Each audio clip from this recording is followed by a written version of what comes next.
Hello. Hi. In the last segment, Ray was quoting directly from the Finished Mystery, the segment about the distance from Scranton, Pennsylvania to New York, Bethel.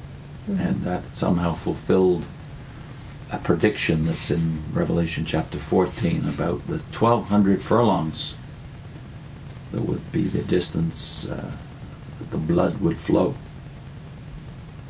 We're going to continue this humorous. So is that a one-off that is in the Finished Mystery? That is that this method of approach to Scripture is somehow ridiculous there, but everywhere else is, well, meritorious or even trustworthy? Because that's the impression you get if you read about the Finished Mystery today in the modern publications. So he starts off by now analyzing how they approach the book of Job, specifically a passage you might be familiar with on Leviathan. Okay, so I will start reading. Of comparable quality is what the book calls the corrected translation of Job 40, verse 15 to 41, verse 34, with comments thereon presented on pages 84 to 86. The book of Job there speaks of behemoth and leviathan, understood today by the Watchtower Society and others to be references to the hippopotamus and the crocodile. I would recommend that one first read the actual words found in Job, then consider this corrected translation by one of Pastor Russell's followers in the Finished Mystery book. First, of behemoth it says... And before we actually read this, we should probably allude to the fact we've changed the way of reading this. We're not going to read it straight through one of us. It's going to be Vivian read the actual text as it's newly translated by the writer of the Finished Mystery. And then the comments that are put in brackets in between the as paraphrase. Yeah. Of the meaning. David will read those. Right. Okay. Quote, "The following is a corrected translation of Job 40, verses 15 to 41, verses 34, with comments thereon from the pen of one of Pastor Russell's followers."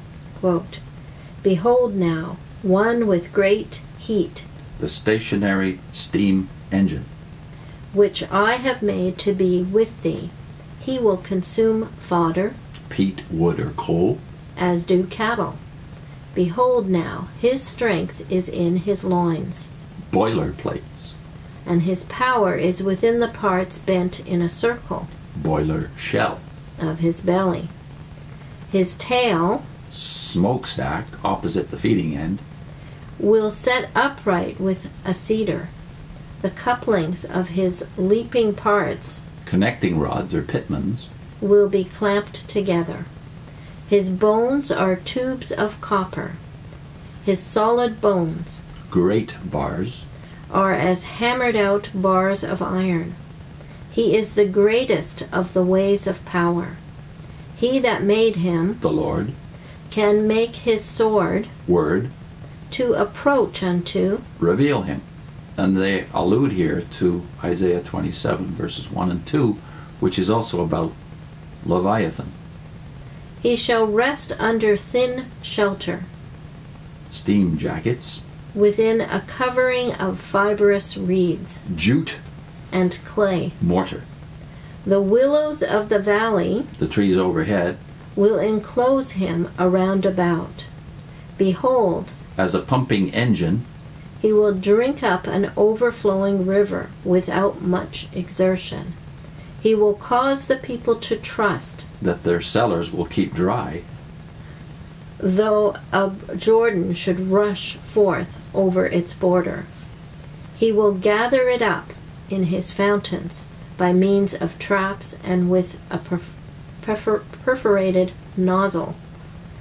This is back to Ray. The Watchtower writer then gives this explanation, defining Leviathan as not a stationary steam engine, such as is used in mills or factories, but a locomotive.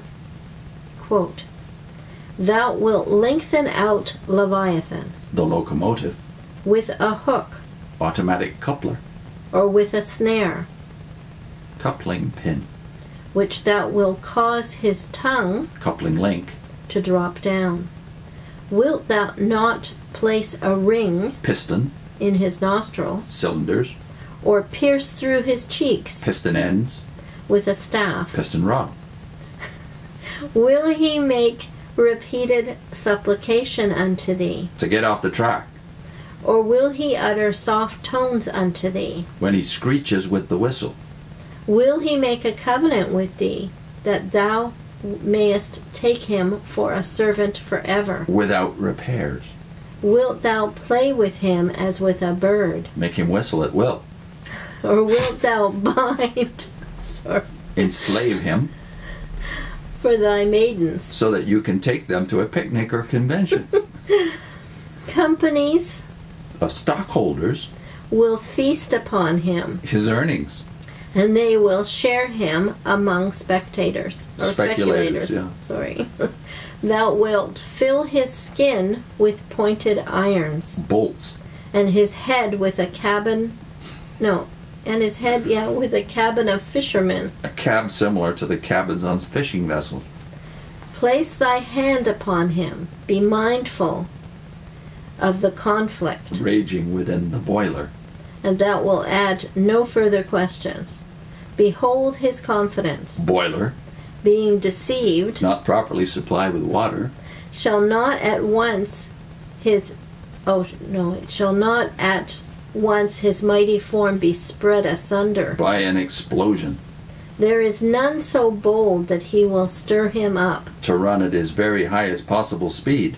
and none who will then place himself before him. To be run over. Who will compete with this one and endure? Pass him on the track. Under the whole heaven, none unless One like. himself. I will not pass in silence his members, nor the cause of his mighty forces, nor the beauty of his equipment. Who can strip off the facings of his jacket? Who can penetrate between the double lap of his shield? The overlapping sections of the boiler plates. Who can force open the doors of his shield? The boiler ends. The circuits of his teeth Rows of rivets. are formidable.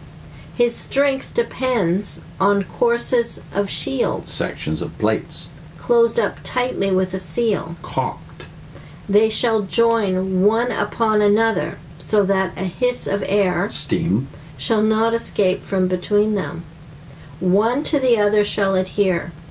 They will be welded together, and that they cannot be sundered. In his sneezing, When he puffs from the cylinders. light will shine, a flood of light pervading the mass of vapors, and his eyes Headlights. will be as eyelashes of the morning. As rays of light from the rising sun.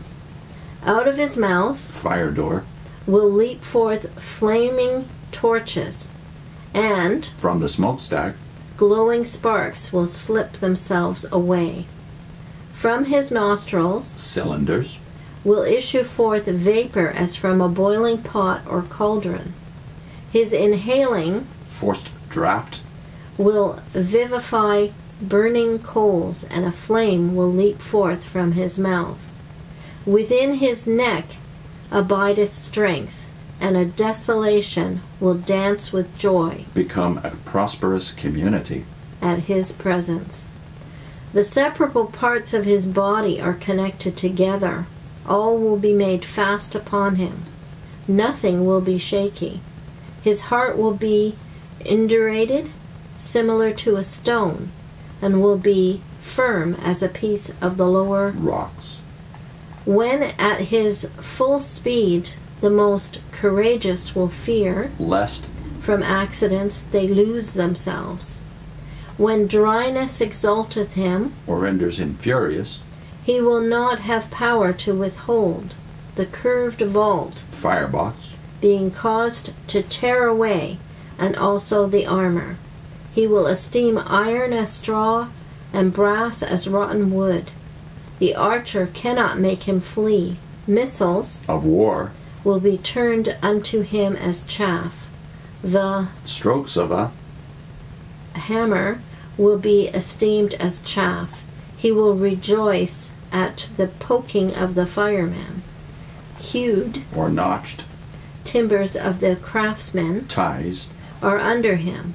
He will spread an embankment or trench under the mire. He will, as a marine engine, cause deep places to become as a boiling pot. About his propellers. He will make the sea to appear like boiling ointment. He will make a path to shine after him. One will think the deep to be growing gray. Upon the earth there is not his like. He that is so constructed that he can fear nothing. He can oversee, control by his work, all that which is great, and he is indeed king over all conceptions of power. Now, who would have known that that's what it was about? As it says at the beginning of this, Ray comments that the society no longer believes any of this. They now believe it refers to the hippopotamus and the crocodile. Mm-hmm. Well, which is the common belief. If you'd read the commentaries of Christendom at the time on the book of Job, you would have known that already. Mm-hmm. Did you have to go to the Watchtower to get the modern meaning of these passages about behemoth and leviathan? Well, you can understand why amateurs going at Scripture would get excited. The context of the day, well, inventions and more inventions. The train was the modern marvel for about 2 or 3 generations before these men were thriving. The men who were responsible for writing this. Now the problem is at Rutherford's behest, by the way. Yeah, the problem is trying to make it fit you and your times. Yeah. Rather than looking at the context. But the sanity of Christian writers, because I've read quite a bit on Job over the last few years, and their balance and sanity shines ever more forcefully at me when I read this kind of stuff. This is the work of enthusiastic amateurs, and unfortunately that's what most of us start as, right? We start with a will to do the will of God, but we haven't got a clue how to interpret the Bible. And here you could have been protected if you just let the simple control kick in, which is the first question you should always ask when you're interpreting a passage of the Bible is, what did this mean to the original audience? Right. Who would have no concept of inventions that were, from the standpoint of Job's history, impossible. 4,000 years in the future. That's the question you always start with. What does this mean? So responsible Bible commentators and commentaries will start with that and say, well, Leviathan and Behemoth are, well, this new light the Watchtower has is old light to Christendom. Yeah. Why? Because they have a built-in control which Woodworth and Fisher and Rutherford and, for that matter, Charles Russell did not have. Trained Bible scholars don't do this. In the next segment, we'll see what the finished mystery does with Nahum.